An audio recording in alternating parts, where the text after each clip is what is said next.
Велислав е чист и се чувства добре! Аз съм Никола! Никола е чист и се чувства добре! Аз съм Христо! Христо е чист и се чувства добре!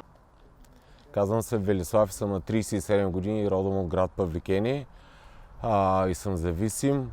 Вече съм във втория етап на програмата. Това втория етап означава, че съм реентри.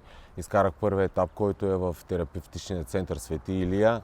Тук постъпих без никаква финансова възможност, понеже съм сирак. Научих се да виждам живота по съвсем различен начин, да се променя моето мислене за хората, моите нагласи, които бяха преди, са съвсем различни, които са сега. Фондацията ми помогнаха чрез програмата, която се провежда тук. Тя е свързана основно терапевтично. Също така има и спортни мероприятия за разнообразяване на ежедневието ни тук.